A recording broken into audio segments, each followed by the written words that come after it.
How are you guys doing? Today is Saturday, January 2nd, 2021, out here in this quarantine. I'm James Sims, and for this episode of The Elite, I'm going to go through yesterday's elite performances from the NBA, college football, and of course in the world of soccer, along with college basketball. And of course, I'm going to preview everything that's going on today. And because yesterday was New Year's, of course, I'm going to get my start with college football because those are some big games that happened today, or that happened yesterday, and there are big games that are going to happen tonight. And starting with today's Chick-fil-A Peach Bowl, 8th-ranked Cincinnati took on 9th-ranked Georgia in Atlanta. And in this game, Cincinnati would lead until the very end. Georgia came all the way back, and then their kicker would drill the game-winning field goal to give them their 8th win of the season. For Cincinnati, their starting quarterback Desmond Ridder would throw for 206 yards and 2 touchdowns. And then for Georgia, their quarterback JT Daniels would throw for 392 yards and a touchdown himself, and of course a running touchdown from Zamir White. With this win, Georgia would finish their season 8-2, and with this loss, Cincinnati, they would pick up their very first loss of the season. They are now 9-1, and they were leading this they have never trailed this entire season until the last 2 seconds of this game, which is a crazy stat. Jumping to the Citrus Bowl, 14th ranked Northwestern was able to beat unranked Auburn 35-19. For Northwestern, their running back Cam Porter ran for nearly 100 yards. It was a big performance for him. Northwestern kind of dominated this game from beginning to end, and with this loss, Auburn would finish their season 6-5, and Northwestern would finish their season 7-2 as the Big Ten runner-ups following their loss to Ohio State in the Big Ten championship game. Now jumping up to both semifinal games, starting with the Rose Bowl that was played in Texas this year. First-ranked Alabama faced off from the SEC. The SEC champs Alabama faced off against the ACC runner-ups Notre Dame. And in this game, Alabama was able to beat Notre Dame 31-14. They kind of dominated this game from the very beginning to the very end. Able to pick up yet another win and securing themselves another spot in the championship for 2021. For Notre Dame, their quarterback Ian Book would throw for 229 yards and an interception. Both their touchdowns came on the ground from Ian Book and Kyron Williams. For Alabama, their quarterback Mac Jones threw for 297 yards and 4 touchdowns. Najee Harris would have 125 yards on the ground, including one of the craziest hurdles you'd ever see a grown man do to another grown man. And then Devontae Smith, their elite wide receiver, would finish with 130 yards on 7 receptions and 3 touchdowns. With this win, Alabama is now officially 12-0, and with this loss, Notre Dame is officially 10-2, and they will finish this season as the ACC runner-ups to Clemson. And speaking of Clemson, second-rate Clemson faced off against third-ranked Ohio State, and in this matchup, Ohio State was able to beat Clemson 49-28 after dominating them. After it was an even fourth quarter, but it was the second quarter in which Ohio State outscored Clemson 21-0. That would give them the lead, and that would give them just to run away with the win. For Clemson, their elite starting quarterback Trevor Lawrence would complete 33 of his 48 passes, throwing for 400 yards and 2 touchdowns. He threw a pick as well. He also ran for -8 yards, but he still had a rushing touchdown to give him 3 total touchdowns for the day. For Ohio State, their elite starting quarterback Justin Fields would complete 22 of his 28 passes, throwing for 385 yards, 6 touchdowns, and a pick. Big matchup between the two elite quarterbacks that I have on my list that are NFL prospects. With this loss, Clemson will finish 10-2. Their first loss coming against Notre Dame in the regular season, and their second loss coming here against Ohio State in the semifinal in this rematch game. And they, alongside Notre Dame, along with being the only two teams from the 2 teams from the ACC to make it, they're the only 2 teams that won't advance to the NCAA championship. And with this win, Ohio State is now 7-0, and on the 11th, which is not this upcoming Monday, but next Monday, the third-ranked Ohio State Buckeyes will face off against the first-ranked Alabama Crimson Tide. Crimson Tide have played 12 games this season. Ohio State has played 7, so that'll be a very interesting game as to see whether the team with the longer winning streak or the team that's more rested will be the team that goes through. And seeing how Ohio State got a little bit beat up after Clemson, this is going to be a very impressive matchup, especially as we see Justin Fields take on Devontae Smith, because if there was a route to win the championship that would earn you some respect, Ohio State has the routes to do it. And of course, they have to get through the champs, Alabama. And if you're going to come for the Kings, you best not miss. So that's what's going on in college football. And then looking out to what's going on today in the world of college football. At noon, the Taxslayer Gator Bowl will host the unranked Kentucky Wildcats at 4-6 and the 23rd ranked NC State Wolfpack. At 12:30, the Outback Bowl will feature unranked Ole Miss and 11th ranked Indiana on ABC. At 4 o'clock, the PlayStation Fiesta Bowl will host the 25th ranked Oregon Ducks and the 10th ranked Iowa State Cyclones on ESPN. And at 8 o'clock, 5th ranked Texas A&M will face off against 13th ranked UNC on ESPN in the Capital One Orange Bowl. So there's still a good amount of college football to watch today because it's still bowl season. Looking out to the NBA to show you what's going on in the in the realm of the NBA. Starting in Brooklyn, the Brooklyn Nets hosted the Atlanta Hawks, and in this game, the Atlanta Hawks were able to beat the Brooklyn Nets 114-96, especially after outscoring them in every single quarter, gradually building up their lead to the point where they were able to get their fourth win of the season.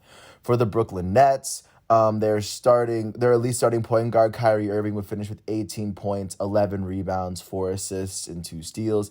As he shot 6 for 21 from the field in 33 minutes, he shot 2 for 11 from 3, and he made all 4 of his free throw attempts. The Nets' leading scorer and the leading scorer of the entire game was their goated small forward Kevin Durant, who finished with 28 points, 8 rebounds, 4 assists, a steal, and 2 blocks. As he went on to shoot 10 for 21 from the field in 37 minutes, he shot 2 for 7 from 3, and he made all 6 of his free throw attempts. For the Atlanta Hawks, their starting power forward, John Collins, would finish with 20 points, 8 rebounds, and 2 assists. Their starting small forward, DeAndre Hunter, would finish with 23 points, 6 rebounds, shooting 9 for 10 from the field in 31 minutes. And their elite point guard, Trae Young, would finish with 21 points, 5 rebounds, and 7 assists in 32 minutes, shooting 7 for 21 from the field, 3 for 8 from 3, and he made all 4 of his free throw attempts. With this win, the Atlanta Hawks currently sit with the 3rd spot in the East as they are tied with the 76ers, the Pacers, and the Magic for the best record in the conference. And with this loss, the Brooklyn Nets are now 3-3. They're sitting 6th in the East, tied with the Celtics. It's the Celtics and the Bucks with that record currently as it sits in the NBA. Jumping out to Charlotte, the Charlotte Hornets hosted the Memphis Grizzlies, and in this game, the Grizzlies were able to beat the Charlotte Hornets 108-93 to get their second win of the season after outscoring the Hornets by 10 in the third quarter to kind of extend their lead to the point of no return. For the Charlotte Hornets, off the bench, their elite point guard LaMelo Ball would finish with 15 points, 3 rebounds, and 6 assists, along with 2 steals, shooting 6 for 14 from the field in 27 minutes. He shot 2 for 7 from the 3, and he made 1 of his 2 free throw attempts. Their leading scorer was their starting center, Bismack Biyombo, who would finish with 16 points and 12 rebounds, shooting 7 for 10 from the field in 28 minutes. For the Memphis Grizzlies, their starting power forward, Brandon Clark, would finish with 15 points, 4 rebounds, and 3 assists, along with 2 blocks, shooting 6 for 11 from the field in 32 minutes. Their starting forward, Kyle Anderson, would finish with 18 points, 11 rebounds, and 5 assists. And their starting shooting guard, Dylan Brooks, led the team in scoring with 21 points as he shot 8 for 17 from the field, 5 for 10 from 3 in 28 minutes, as their elite point guard, John Morant, was ruled out due to his injury that he sustained at the end of last year. Jumping out to Detroit, the Detroit Pistons hosted the Boston Celtics and were able to pick up their first win of the season, along with their first win of the year, after beating the Boston Celtics 96-93, after riding out their big first quarter in which they outscored the Celtics by 15. For the Boston Celtics, their starting shooting guard, Jaylen Brown, would finish with 25 points, 9 rebounds, and 2 assists, along with 3 steals and 2 blocks, as he shot 12 for 20 from the field and 1 for 7 from the three-point line.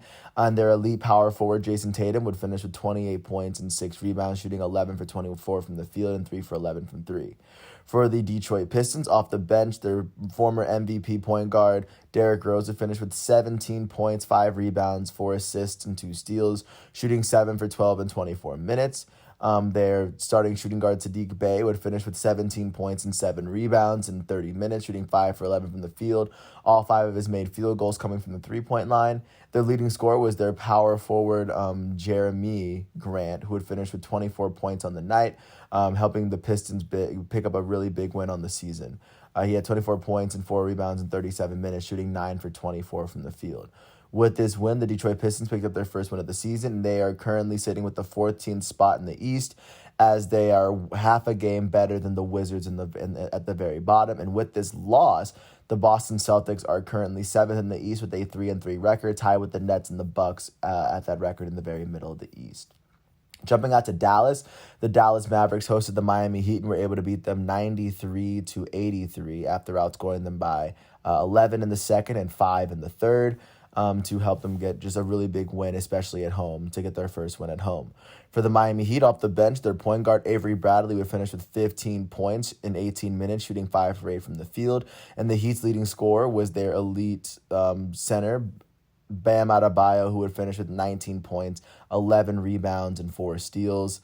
Messi would also shoot 8 for 12 from the field and 3 for 4 from the line. And their elite small forward, Jimmy Butler, would finish with 2 points, 3 rebounds, 2 assists, and 2 steals. He shot 0 for 6 from the field, 2 for 3 from the free throw line. For the Dallas Mavericks, their starting shooting guard, Tim Hardaway Jr., would finish with 18 points and 39 minutes, shooting 6 for 18 from the field.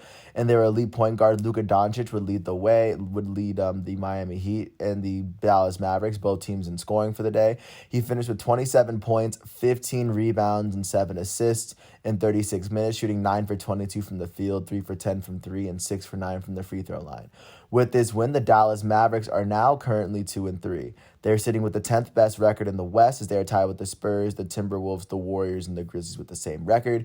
And with this loss, the Miami Heat are currently sitting 10th in the East, tied with the Hornets and the Knicks for sitting right outside of the 8th spot in the East. And then right now, jumping out to Minneapolis, the Timberwolves hosted the Washington Wizards, and in this game, the Wizards were able to beat the Timberwolves 130-109 after outscoring the Timberwolves 40-14 in the third by 26 to help them get their first win of the season. For the Minnesota Timberwolves, off the bench, their first overall draft pick, Anthony Edwards, would finish with 17 points and 3 rebounds as he shot 7 for 16 from the field in 26 minutes. Their starting center, Nazrion Reed, would finish with 17 points and 6 rebounds in 24 minutes, shooting 7 for 10 from the field. And their elite shooting guard, D'Angelo Russell, would finish with 14 points, 4 rebounds, and 3 assists, shooting 6 for 16 from the field and 2 for 7 from 3. And their starting shooting guard, Malik Beasley, would lead the team in scoring, finishing with 21 points and 3 rebounds in 26 minutes, shooting 8 for 13 from the field. For the Washington Wizards, their starting center, Thomas Bryant, would finish with 18 points and 7 rebounds in 22 minutes, shooting 7 for 7 from the field. And their leading scorer was their elite shooting guard, Bradley Beal, who would finish with 31 points, 3 rebounds, and 7 assists, shooting 12 for 20 from the field, 3 for 5 from 3, and he shot 4 for 5 from the free throw line, as Russell Westbrook did not play this game, but they were still able to pick up their first win of the season. With this win, the Washington Wizards are 1-5, and with this win, they are still sitting at the bottom of the East. They are the worst team in the East, as they are half a game behind the 14th placed 1-4 Detroit Pistons. And then with this loss, the Minnesota Timberwolves are currently sitting 9th in the West, tied with the Spurs, the Mavericks, the Warriors, and the Grizzlies, as they are currently sitting a game behind the Kings, the Blazers, the Pelicans, and the Jazz, as things currently sit in the West. Jumping out to San Antonio, the San Antonio Spurs hosted the Los Angeles Lakers, and the Lakers were able to pick up a 6-point win after outscoring the San Antonio Spurs by 10 in the fourth quarter in order to gain that lead and pick up a big win for them this season. For the San Antonio Spurs, their small forward off the bench, Rudy Gay, would finish with 15 points in 24 minutes, shooting 6 for 16 from the field. Their starting shooting guard, DeMar DeRozan, would finish with 23 points, 9 rebounds, and 7 assists in 37 minutes, shooting 8 for 16 from the field, 3 for 4 from the three-point line, and 4 for 5 from the free throw line. And their starting shooting guard, Keldon Johnson, would finish with 26 points and 10 rebounds, shooting 7 for 11 from the field, 5 for 9 from 3, and 7 for 8 from the line. For the Los Angeles Lakers, the reigning NBA champs, their starting point guard, Dennis Schroeder, would finish with 15 points, 4 rebounds, and 3 assists, shooting 6 for 15 from the field and 3 for 5 from 3. Their goated small forward, LeBron James, would finish with 26 points, 11 rebounds, and 10 assists, shooting 8 for 22 from the field, 3 for 7 from 3, and making all 7 of his free throw attempts. And their elite power forward, Anthony Davis, would lead both teams in scoring as he finished with 34 points, 11 rebounds, and 5 assists, shooting 13 for 26 from the field in 35 minutes, along with shooting 4 for 6 from 3 and 4 for 7 from the free throw line. With this win, the Los Angeles Lakers are currently 4-2. They are sitting with the third spot in the West as they are currently tied with the Los Angeles Clippers right behind the Phoenix Suns. And with this loss, the Spurs are sitting with the Timberwolves, the Mavericks, the Warriors, and the Grizzlies as they are tied for the 8th best record in the West with this loss. Jumping out to Denver, the Denver Nuggets hosted the Phoenix Suns, and the Phoenix Suns were able to beat the Nuggets to get their 5th win of the season, 106-103. After outscoring them by 11 in the first half and kind of riding that to the end of the game. For the Denver Nuggets, their starting power forward, Paul Millsap, would finish with 15 points and 5 rebounds, shooting 5 for 9 from the field in 19 minutes. Their elite center, Nikola Jokic, would finish with 17 points, 9 rebounds, and 11 assists, shooting 7 for 13 from the field in 30 minutes and 3 for 5 from 3. And their elite starting point guard, Jamal Murray, would finish with 31 points, 4 rebounds, and 5 assists, shooting 12 for 22 from the field, 4 for 8 from 3, and making all 3 of his free throw attempts. For the Phoenix Suns, their elite starting point guard, Chris Paul, would finish with 21 points, 5 rebounds, and 6 assists, shooting 6 for 12 from the field, 1 for 2 from 3, and making all 8 of his free throws.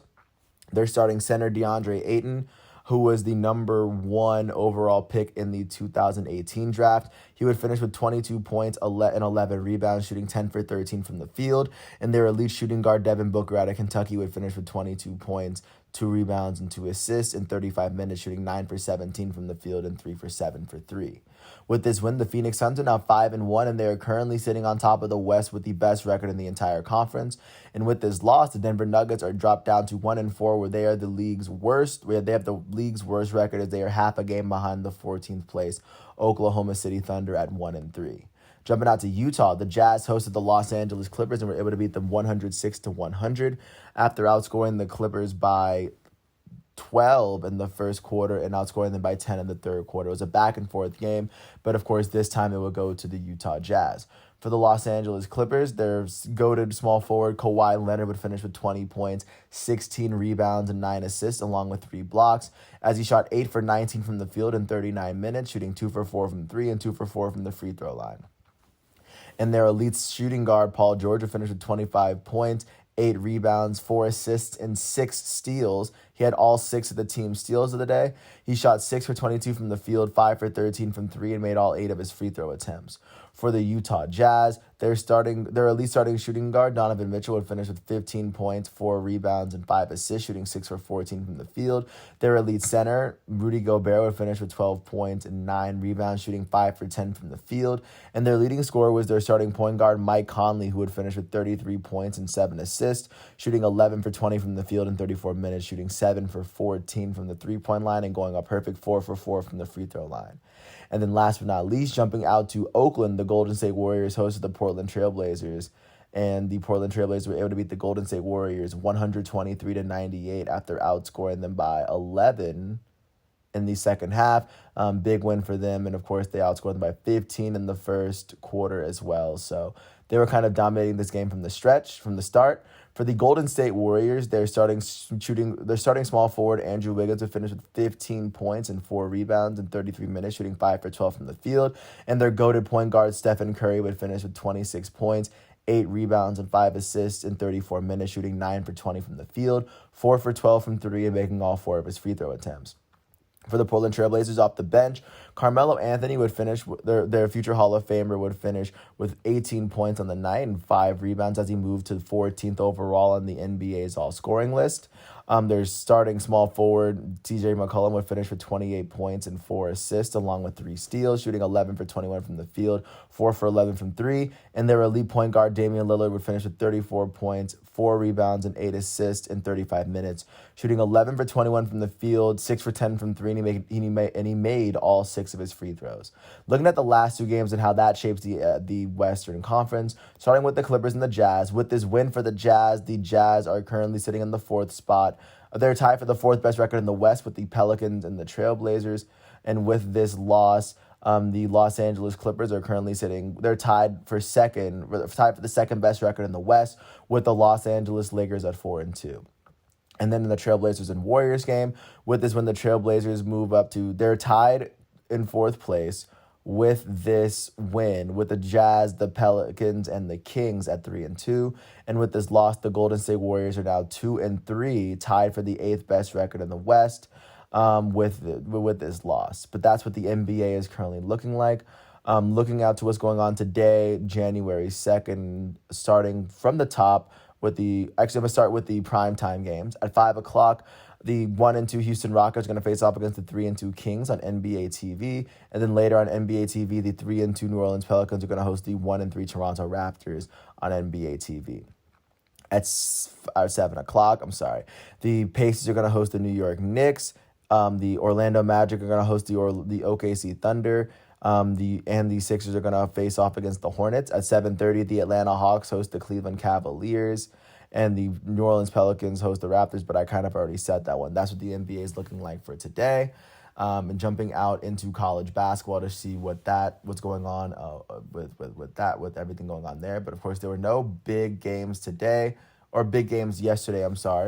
Looking forward to today's matchups. Starting at 12 o'clock on ESPNU, third-ranked Kansas is going to face off against eighth-ranked Texas on ESPN2. That'll be a sight to see. Unranked Providence is going to face off against 11th-ranked Creighton on Fox. Also at noon, unranked Arkansas is going to host 12th-ranked Mizzou on CBS. Arkansas, even though they're unranked, they're 9-0 on the season, as Mizzou is 6-1. At 1 o'clock, second-ranked Baylor is going to go to Iowa State and face off against them at 1 o'clock. The game's going to be on Big 12 ESPN+. At 2 o'clock, 14th-ranked Rutgers is going to host 10th-ranked Iowa on ESPN2. At 4 o'clock following that, unranked Oklahoma is going to host 9th-ranked West Virginia on ESPN2. At 4 o'clock, following the Baylor-Iowa State game, 13th-ranked Texas Tech is going to host unranked Oklahoma State. At 6 o'clock, 7th-ranked Tennessee is going to host unranked Alabama on ESPN2. Also at 6 o'clock, 15th-ranked Illinois is going to host unranked Purdue on Big Ten Network. At 8 o'clock, first-ranked Gonzaga is going to face off against 7-4 unranked San Francisco on ESPN2. Also at 8 o'clock, unranked Nebraska is going to host 17th-ranked Michigan State on Big Ten Network. And then at 10 o'clock, 21st-ranked Oregon is going to host unranked Stanford on ESPN2. And those are the big games for college basketball. What to look forward to today. And then last but not least, looking back on what happened in the world of soccer yesterday on New Year's Day. Starting off with the Premier League, Everton, who was sitting to the top of the Premier League, they lost to West Ham 1-0. But still, with this loss, they are sitting fourth in the table as they are 4 points from the lead. And speaking of teams that are coming for the lead, Manchester United was able to beat Aston Villa 2-1. Bruno Fernandes, the 61st, the elite center attacking mid from Portugal, scored the game-winning penalty for Manchester United to help them advance, get them to 3 points on the table, and where it currently sits, they are tied with Liverpool at the top of the table with 33 points in 16 matches played. But of course, Liverpool's win-loss, their goal differential is a lot higher, so of course they are sitting first in that table. Looking forward to what's going on today. At 7:30, Tottenham Hotspur is going to face off against Leeds at home. That's going to be the big game today.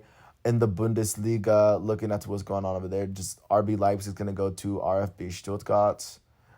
In La Liga, Real Madrid is going to host Celta Vigo as Real Madrid tries to make a push for the La Liga title. And those are the big games that are going on today. And with that said, I want to thank you once again for listening to my piece. Today is Saturday, January 2nd, 2021, out here in this quarantine.